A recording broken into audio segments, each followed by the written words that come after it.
Okay, we're gonna start with the little chickadee-doo dog, which is this one right here. So I've got my cookie cutter. These cutters can be used either way, this way or this way. So you make sure that it's the same way that you cut the cookie out, which is that way. I'll take some fondant. This is just yellow roll fondant.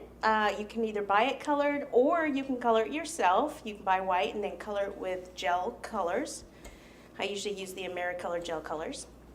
And you want to roll it out. You don't want it to be too thick. I just put cornstarch underneath so that I can slide it like this a little bit. And then I'm just going to take the cookie cutter, place it on top, push down, and give it a little wiggle. What that's going to do is just going to make you have cleaner cuts. Pull this away. Kind of put that under the paper there. And then any of these edges, if you don't have a nice clean cut, before I put it on, I'll just go like this with my finger, just to press that fondant back in there. And these cookies can certainly be done with royal icing too. You just can't do as many of the things. You just have to change them up a little bit. This is just water with a brush that I'm just placing on the back, like so. Place it right over the top. I have water on my hand, so I want to make sure I dry that because I'm going to be adding some dusting powders later, and if there's water on top of the cookie, that'll affect the dusting powders. So I just need to line that back up like so. And then here, I like to see a little of the edge of the cookie, but in certain spots like here, I could just push it out just a little bit more.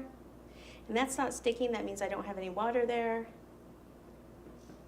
So just be gentle when you press down. You don't want to break the cookie, but if you do, you can always use white coating chocolate to glue your cookie back together, or you could use royal icing also. Now the head here, I just want to push this out just a little bit in the cheek there area, just a little, and then just smooth it out like so. Okay, now before it dries too much, what I want to do is take a veining tool, which is this one. It has a thin end and a wider end here, and I'm going to take the thin end and I'm going to start with the wings. Right here where this little line, where it indents there, I am going to take this and I'm just going to curve slightly,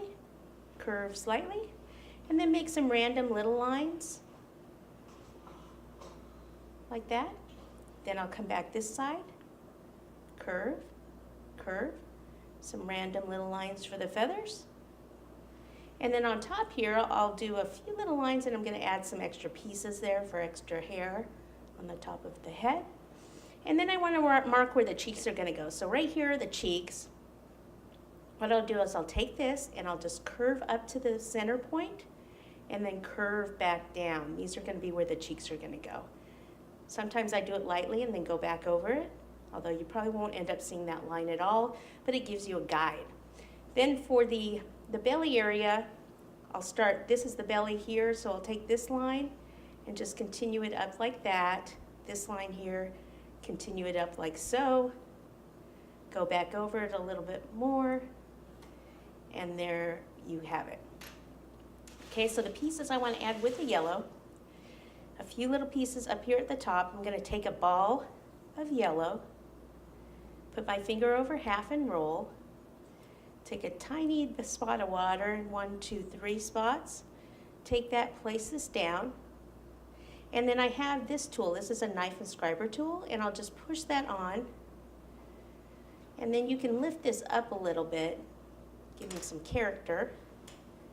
2 more, ball, finger over half, roll, right next to it, and I'll go ahead and do the other one before I do the lines.